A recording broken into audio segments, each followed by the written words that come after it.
Hi YouTube, so today I decided to do a review of my Plain Jane. I just finished it last night and I'm feeling really awkward and uncomfortable because I wanted to match my look to the Victorian or pre-Victorian beauty standards of the time, which is this is the time period that my Plain Jane takes place.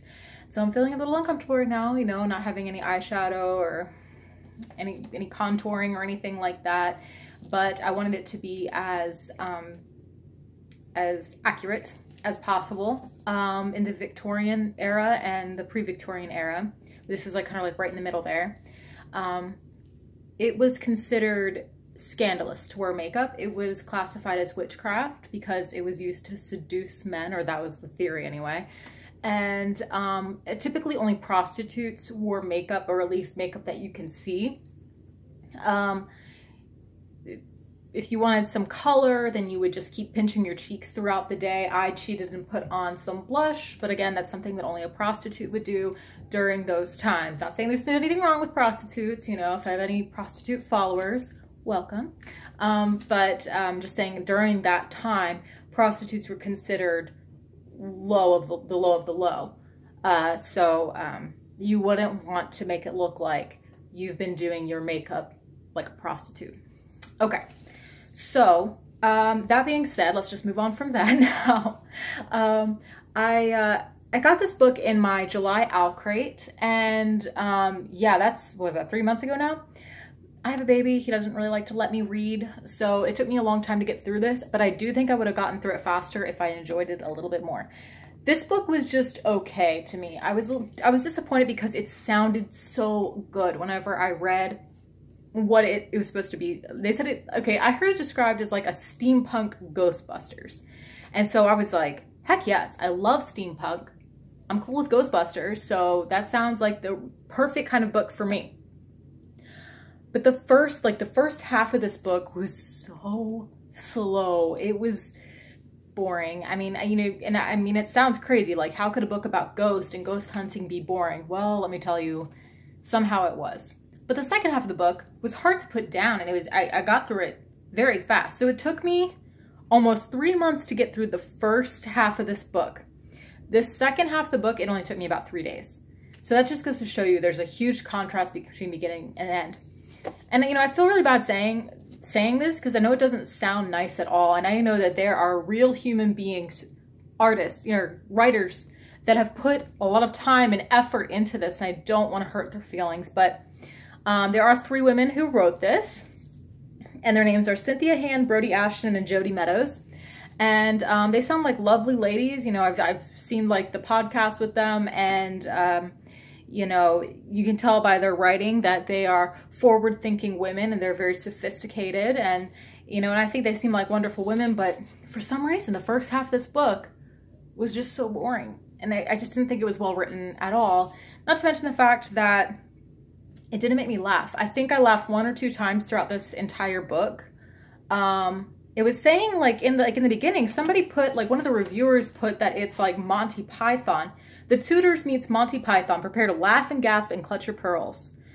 And I'm like, when I read that, I was like, the Tudors and Monty Python, that definitely sounds up my alley. I love Monty Python. I think it's hilarious. I love the Tudors. But yeah, nope, didn't make me laugh. Maybe once or twice, just a little snort that I let out, like I said, in the second half of the book.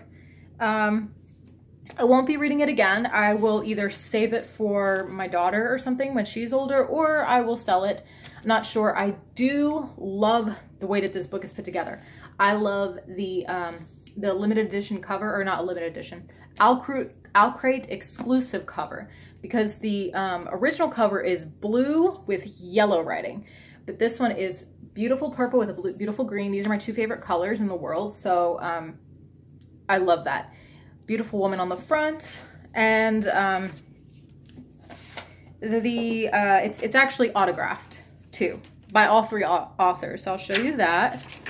So that's nice. I think that's really cool. I don't think I'm gonna sell it actually, because my baby got a hold of it and started teething on it. So I think I'm just gonna save it. It's a beautiful book. I'm gonna put it on my bookshelf and save it for maybe my daughter or something whenever she's a teenager. She might want to read it. So yeah, I guess, you know, I think a lot of people really would like this book, but it just wasn't for me. I expected it to be really great, and it was just kind of like, meh.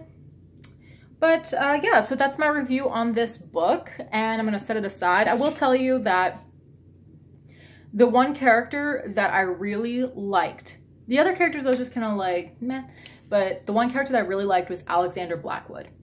And if each of the chapters are actually written from the point of view of either Jane, Charlotte, or Alexander. So when you start each chapter, and I don't know if it goes like in a specific order.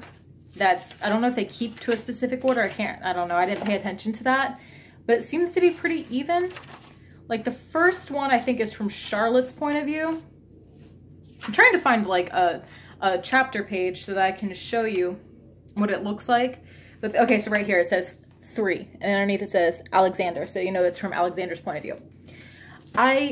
Now since there's 3 different points of views in this book, Charlotte, Jane, and Alexander, and there's 3 different authors, I think that each one of them chose a character, and they wrote from that character's point of view. That's my guess, because I've never understood how like authors could work together to write a book. You know, whenever I see that a book is written by two or 3 people, then I'm like, how do you manage that? That's so weird. But I think that's probably how they did it. So whoever wrote from Alexander's point of view, whichever one of these authors, I think that they just did better.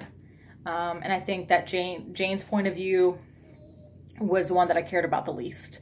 So yeah, so I feel really bad saying that. I don't want to pin people against each other or anything like that, but I think that whoever wrote Alexander's point of view did the best job. And he was the only character that I found myself caring about too, you know? So, yeah. Now, I skipped August because I wasn't very interested in it. Nothing really stood out to me. It was called Ruthless Royals. And I kind of wished I didn't skip it because that was a really good box. Like all the other like goodies that came in with it too. Like the thing that excited me the most out of that box was they had this like tin box that it looks like a book, and it had like metallic, like elaborate handwriting saying something on it, some sort of quote or something like that. But it looked like a book with like a metal book, and it was really gorgeous. And you can put things inside of it. So that I was like, oh man, I hated that I missed out on that. And then and you know, everything sounded really good in that.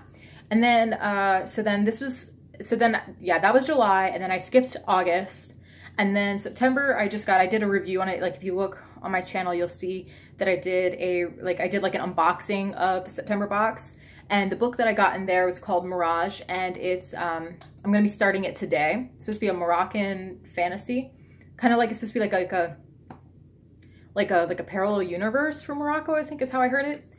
So I'm excited to start that tonight. And then I actually meant to skip the October box because I wasn't interested in it. The theme is Lost in the Bookstore. I meant to skip it, but I waited too long. Apparently you need to skip a subscription. You have to skip a month within 48 hours before it renews. If it's somewhere in that 48 hours, then you can't skip it. So I'm accidentally getting that one. So we'll see how it goes. There's actually 2 books coming in the October box. One of them I figured out is, it's called Pride. And it's supposed to be a modern version of Pride and Prejudice set in Brooklyn. I know, I can already tell just whenever I was reading about it, I was like, not interested. I'm gonna just go ahead and put that up for sale. It is autographed. If you're interested in it, I will send it to you. Well, I'll just send it to you for free, except just cover the shipping. I don't know how much shipping would be, like $3 or $4. I don't know. Throw me a 5 and I'll send it your way. Just let me know in the comments.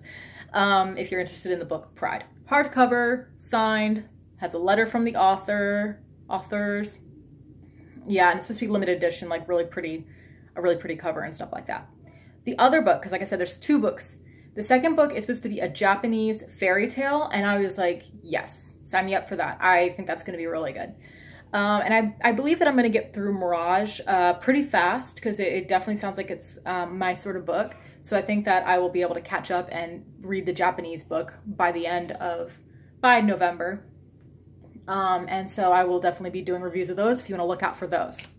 All right, well, I will put my link down below so that if you are interested in signing up for Owlcrate, that you can also get a box. I know the October box is already, it's sold out, but you can get the November box, which is the